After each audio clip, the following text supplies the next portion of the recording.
So I am playing Furcadia. This is a very old MMO. In fact, it is the record-holding longest-running MMO based on old multi-user dungeons, MUDs, mucks, but with a graphical component.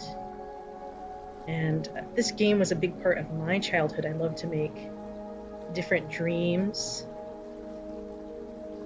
Dreams being these customized maps that you can make. You can see there's some examples of different people's dreams that they've uploaded. You can make your own graphics. It has its own native programming language, so you can make the map interactive. And some of these dreams that are uploaded are ones that I recognize from when I was young. Like, I remember Bomber Furs and Pokezone. So the dream I'm going to test is almost ready to submit, but it might still have some bugs in it. And this is for the 2020 summer contest coming up. It's a Saurian Isle. It's a dinosaur-themed map. It uses some older graphics that I made when I was younger, but also some new things, like this little dinosaur up here is new. Now, the dream contest theme is kind of a tropical island, kind of leaning towards Animal Crossing. So I developed a dream that has some simple mini games, mostly like fetch quests, and also kind of a miniature build-a-home situation that lets you decorate a small den with items that you've found from the fetch quests. You've arrived on Sauria Island by Quetzalback, the capital of the Saurian Island chain. This mysterious string of islands is home to the Saurians, scaly creatures not unlike the fur folk of the mainland Furcadia. Here they coexist peacefully with the Farian dinosaurs, and mysterious magic and spirits unknown to Furkind. Today is the day of the Volcano Festival, the one time of year that the island is open for visitors. Can you meet the volcano spirit and become an honorary citizen of the Saurian Island?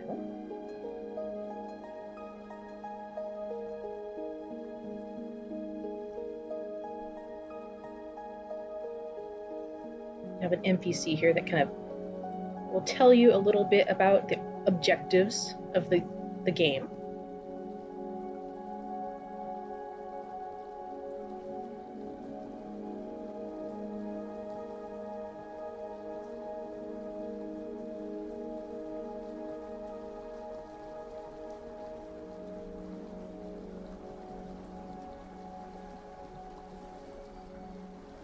And you can turn into a little dinosaur person. Oop, I think I have my local 1 and local 2 backwards, so I'll have to make sure to fix that.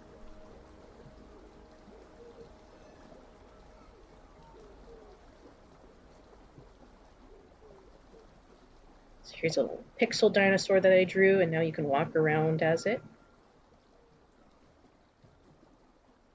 Now, one thing I've added to this game is completely different tabs. So we've got one tab that's movement, to move your character around. Another one that goes to some of the other main Furcadia maps and the settings, but then up top, it's all related to things inside of the game. So we've got one tab that is a map, a mini map of this whole dream. We've got a bones tab that's for one of the mini games for collecting fossils. And then items for where you can store your items that you collect for your build-a-home. So let's go over and check dig site. See if there's any bugs in here that I need to fix.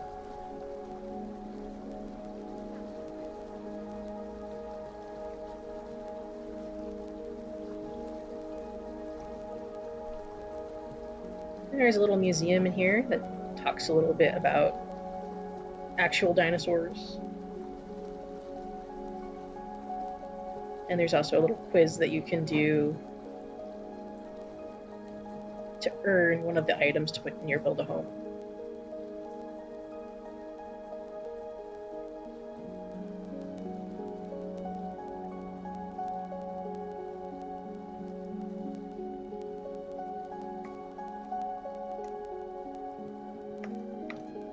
Actually, how do you spell that? That is a difficult to spell name.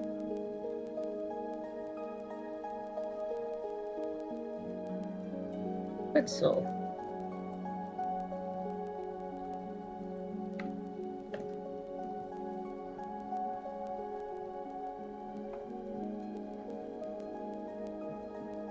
Alright, so I answered one of the questions correctly. Wow. Imagine that, my own questions that I put there. If I answer all of them, I will get this Archaeopteryx fossil that I can put in my house. And then we have this digging zone here. And check out bones. We just found a rib cage by digging. So you can just break through the rocks in this maze.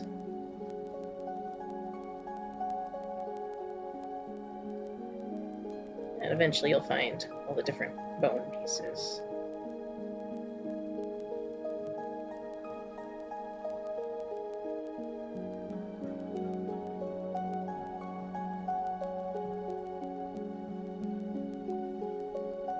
One thing I better check is make sure that my rocks respawned adequately.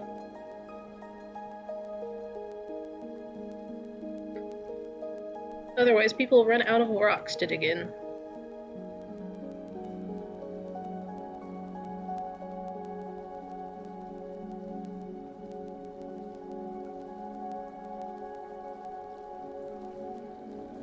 I just need to find the arms now.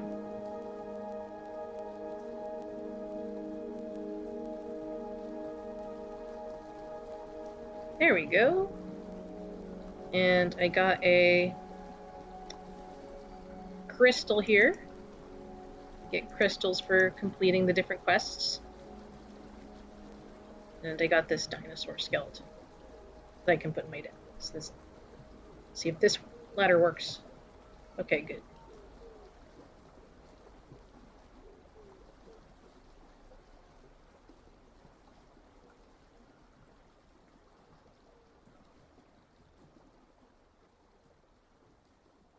And there's some NPCs over here at the cafe that will collect plants and animals that you find. Here, I have an herbs trade. That's 1 out of 3. And that one collects things carnivores might like to eat, like this guy. So Linodon.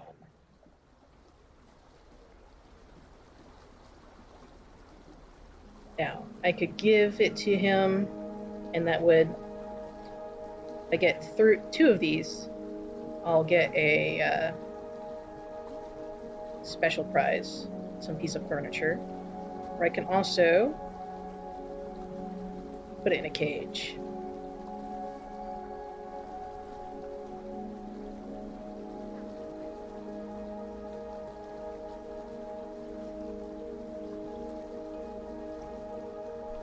Here we have little dens.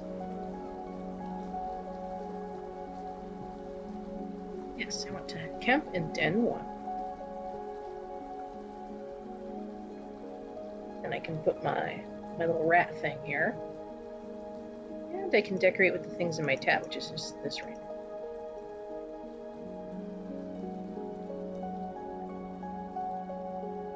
I can delete them.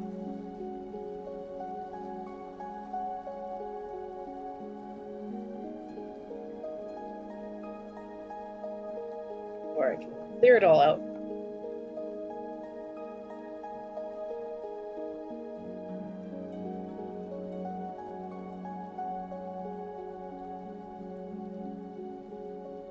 There's this person who's collecting shells.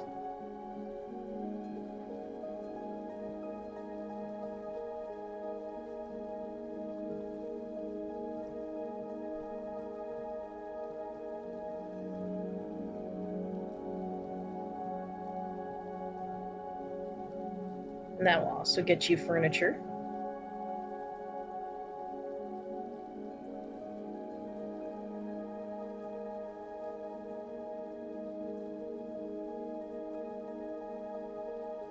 Let's find one cone snail.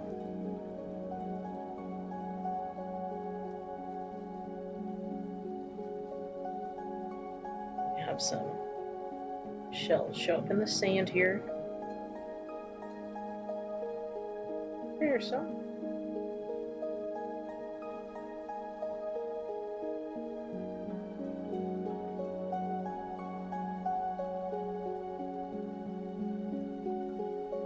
Now we have a beach chair. So we can put a beach chair in our den too. And here's some beach chairs right here if you want to see what they look like. Just chill out here.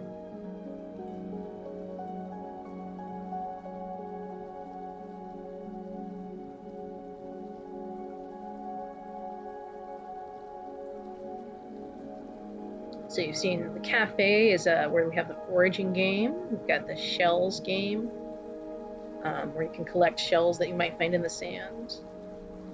The dens are where you can set up all your items. The airport is where you enter the dream. The dig site's where the museum and all the different fossils are. And here's the nest.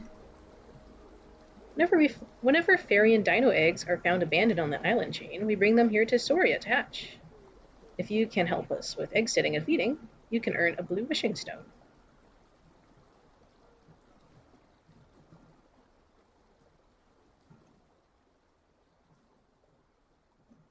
I would like a raptor egg, please. Now, I can't put them into the big nest, but you can put them in small nests and sit down on them. And have to sit on it for like 5 minutes. And then they'll hatch. So in the meantime, this is my uploader Saurian Isle. And she has all the items unlocked already. Hi, Gail. So let's go over to the den and see how that's working.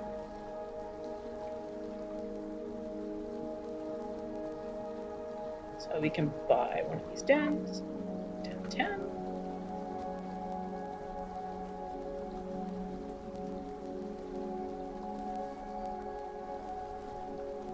Now you can't actually pick up or drop these items like you can at most Build-A-Homes.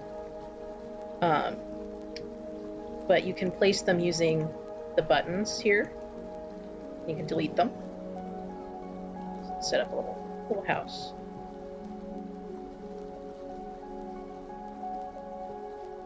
Some of the items you can turn too.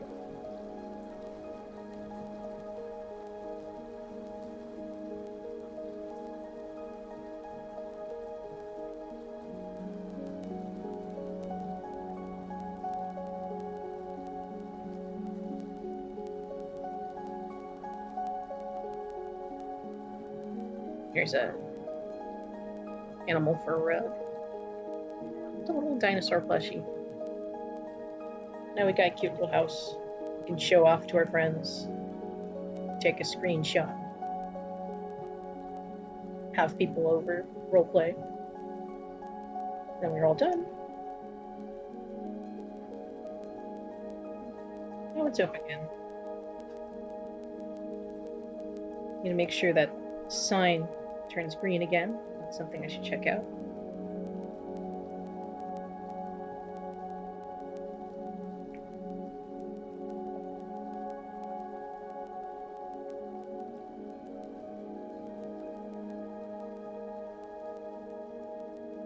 Now, if you get all the wishing stones, and pretty much complete everything in the dream, come up here to the top of the volcano. I've heard if you collect 5 wishing stones and make a wish in front of the volcano spirit might appear. See if it works.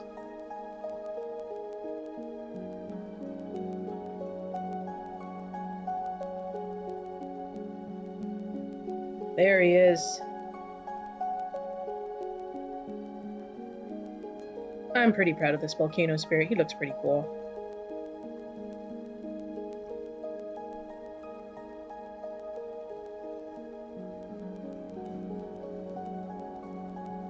Goodbye.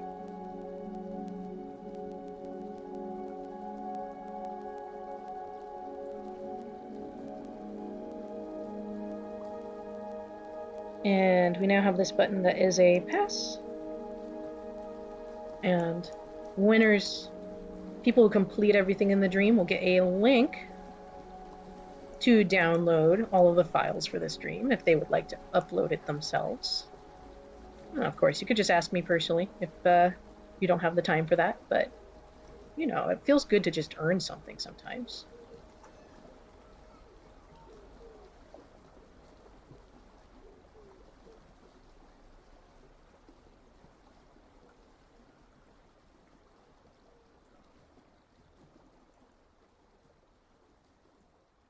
Thinking I should maybe turn down how long it takes to incubate an egg. 5 minutes can be a long time.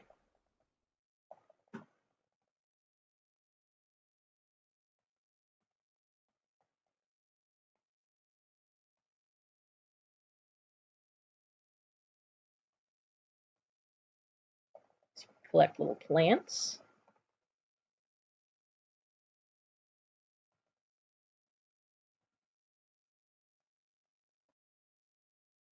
Oh yes, you have them all. On this character anyways.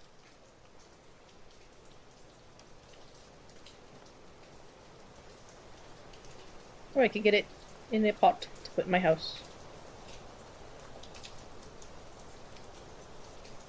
Oh, the egg's ready. A baby raptor has hatched. Go get it some food.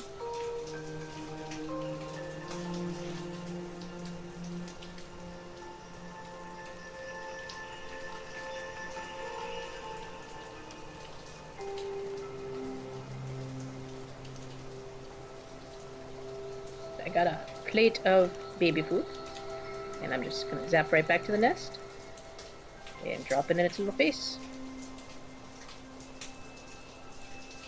Uh-oh. Why aren't you eating the food? Oh, you have the wrong food.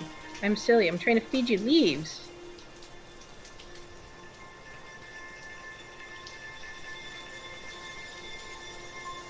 This is what it wants.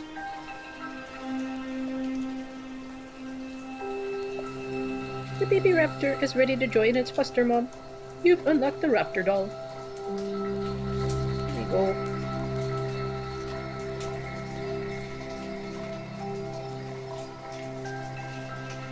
I don't know if you'd like to play this dream, play in this this little game I've made yourself. It's just a short thing. It'll probably, you know, take you like 20 minutes to half an hour to complete at the most. But if you are in Furcadia MMO during the summer festival, I plan to have this uploaded there, and hopefully no glitches that I've totally overlooked will break it and make it unplayable. That would be sad. And you're always welcome to request me to upload something if you happen to be in Furcadia and would like to see some of the things that I've made.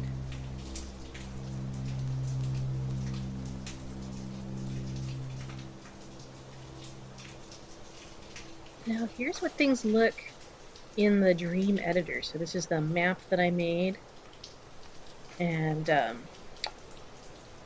you can kind of see like the whole map at once if I'm zooming over it.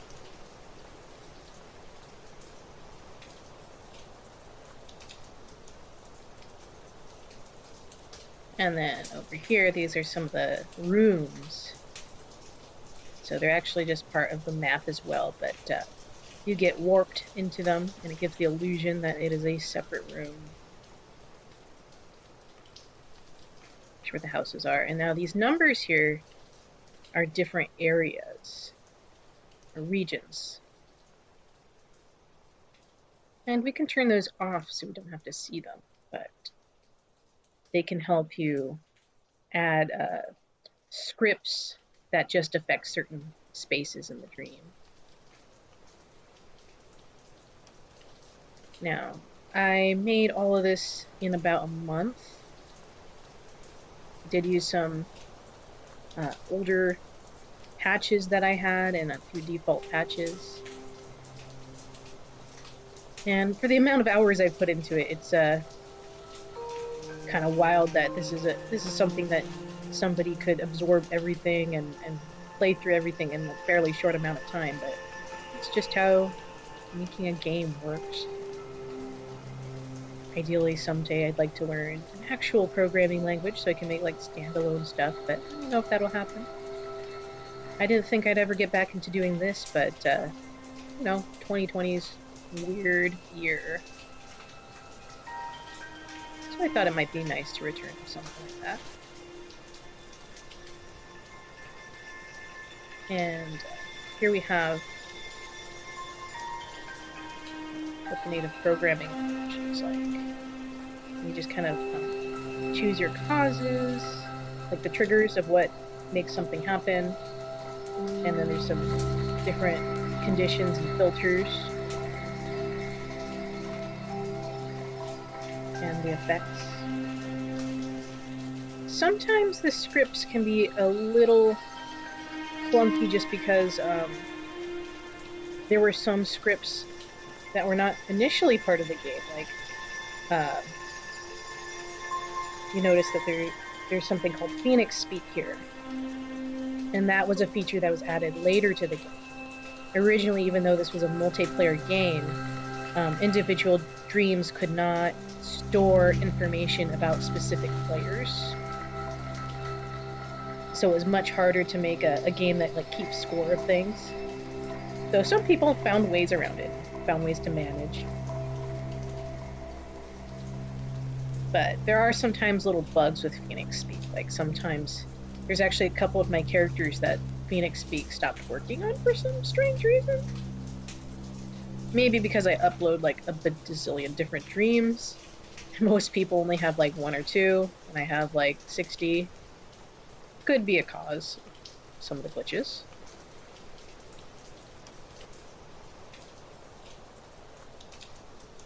And then the actual gameplay window is very small, which is something I actually find really endearing about this game. I like the way that it just puts you in this little pixel environment. Everything's so tiny, but you can still put a lot of information into such a tiny space. And even though I've taken a long break from doing anything in Furcadia for a while, since I was a very busy person prior to quarantine, I would still do occasional commissions in this pixel art style. In fact, I'd even use the Furcadia editor to work on some of my pixels sometimes because it just feels so natural to me. And I often got comments about how impressed people were that I could fit in so much information into such a tiny space, but I just got used to it working on these dreams so much. Well, maybe I will see you in Furcadia sometime, or during the contest. And I'm excited to see what other dreams people put up. And I feel like, there's a lot more finishing touches that I could have added if I didn't rush job this in 1 month. The due date is tomorrow. And there was some things that I kind of cut out. Originally I planned to maybe make the ability to save what you put in your den, which would be a little tricky, but I thought it would be cool to have the dream remember where you placed all of your items in your den so that you could just load what you put in everywhere. But in the end, that would have taken a lot more time to try to figure out. And, these are very small spaces. You can just redecorate it yourself. and you'll still have all of your items.